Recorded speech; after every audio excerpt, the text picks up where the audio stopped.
What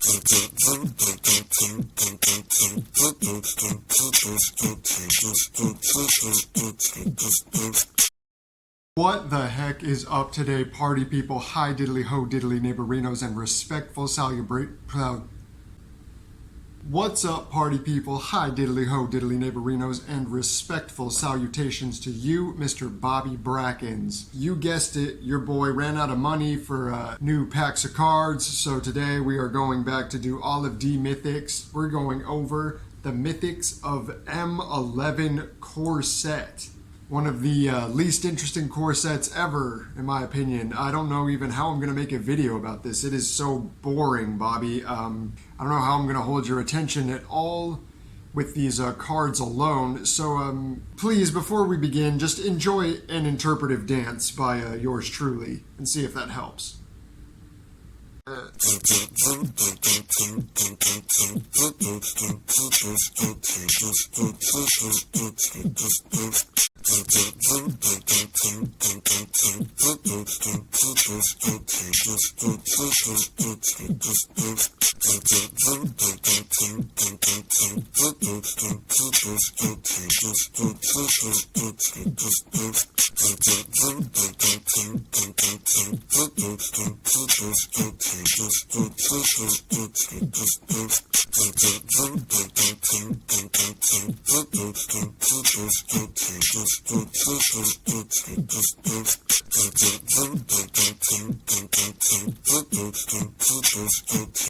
Whew! Okay, now that the dance party's over, we can go into these mythics. There were 15 in the M10 core set. By the way, this was released July 16th, 2010.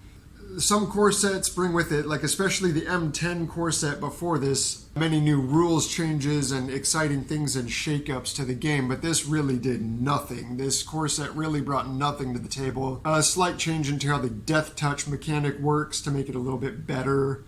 But besides that, Bubkiss, Bob. Bubkiss. Not to mention that quite a few of the mythics appearing in this set already appeared in the M10 core set, so we're not even going to cover those today. We're only going to do 8 unique mythics to this set. 7 that were in this set but were just repeats from the last set were the Lorwyn 5 Planeswalkers. If you want information on those, you can go back to my M10 video where I break that down more in detail. Not even going to waste your time with this one, Bob. We're just moving on. Then 2 angels, that being Baneslayer Angel and Platinum Angel.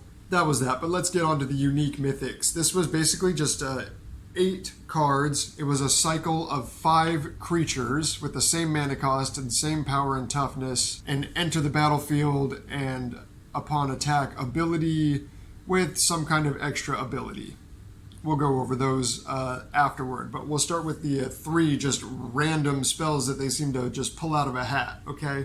So number 1, we got Time Reversal. This is a blue sorcery that costs 3 generic and 2 blue. That's just going to let each player shuffle their hand and graveyard into their library and then just draw 7 cards. So it's just conditionally good. I mean, it's kind of just screwing stuff up, but if you're in a pinch and you just need to start over, I guess, hey, why not? Make it a little interesting, all right? Sure. I do this kind of stuff. It's kind of fun. 2, we got Demon of Death's Gate. That is breaking the mold by coming out for 6 and 3 black. So it's not doing this whole trope with 6s, but 9s instead. It's a 9/9, a flying trample. And it also allows you to pay 6 life and sacrifice 3 black creatures instead of paying that whopping mana cost. So I've never heard of this card before, but I'm sure this was up to all sorts of shenanigans in the past.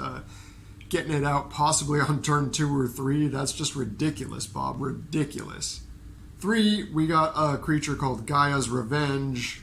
That's coming out for 5 and 2 green, and it is a big boy. It's an 8/5 with haste. Can't be countered, and it has the little Thrun ability where it can't be the target of non-green spells and abilities your opponents control. So it's pretty cool, but at the end of the day, it's just a big old vanilla with some evasion, but better than nothing, I guess. I don't know. It's not that exciting, though, is it, Bob? All right, getting into the 5 Titans here. I guess, you know, this was a really exciting cycle of creatures. They were like, okay, we got an idea. How about we make really big creatures? that do stuff. Alright. That is the cycle of Titans, but some of them were pretty good. Others people don't seem to like, but we're going to go over them and let you decide for yourself. I've put them in kind of order to like what tends to be considered the worst to generally the best, most played Titans. So we'll kick it off with my boy Frost Titan, coming out for 4 and 2 blue, and it's a 6/6. It has this whole wall of text, which I think is funny. This whole first ability, this like chunk of text, which nowadays is just summarized to Ward 2. And it's pretty efficient, Bob. I mean, think about just having to read all of those words, and nowadays it's just Ward 2. Kind of crazy how time moves on in this game. Anyway, besides that, when he enters the battlefield or attacks, you get to tap any permanent, and it doesn't untap during its controller's next untap step. So, I mean, people think this one is really crappy, like obviously the worst of the Titans. I don't really agree. I think it's pretty useful. I mean, I don't know, you know, there's an argument to be had for it. The stat line is on par with the mana cost, like they all are. Ward 2 is good, and that tapping ability is really good too, so I don't really know what's going on with the hatred, you know? Stop hating.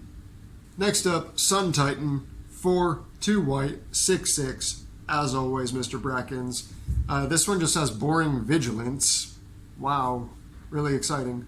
Pretty good, though. Vigilance is good. It's boring, but it really is a good ability. And then when it enters the battlefield or attacks, you can return a permanent with mana value 3 or less from your graveyard to the battlefield. So I guess that's pretty cool, like a couple times until you run out of stuff with mana value 3 or less in your graveyard. Then it's not really doing much, is it, Bobby? Runs out of value. Can't be running out of value, Bob. Next, we got Inferno Titan. This is the red boy. So that's obviously 4 generic and 2 red, a 6/6. Yeah, he just has the Shivan Dragon ability where you can make his power kind of whatever you want based on how much red mana you're going to tap. Yeah, he just gets to do, like, upon entering the battlefield or attacking, divide up 3 damage as you want. So just divide up a nice lightning bolt between players and creatures every time he attacks. Kind of cool. 7, we got a really cool one. I love this one. Grave Titan. This one gets played. I used to play this one. I had this one. I had Frost Titan too. I had fun with both of them, Bob. Both of them. But Grave Titan is a beast. He's coming out for 4 and 2 black, of course. He is also a 6/6 with a boring Death Touch ability. But when he enters the battlefield or attacks, you create 2 2/2 zombie tokens. He's just wonderful for a zombie deck, isn't he, Bobby? I mean, it gets really out of hand, Bob. Really out of hand. I can tell you this from being on the receiving end and the giving end. It does not stay in the hand very long, but it actually gets out of that hand.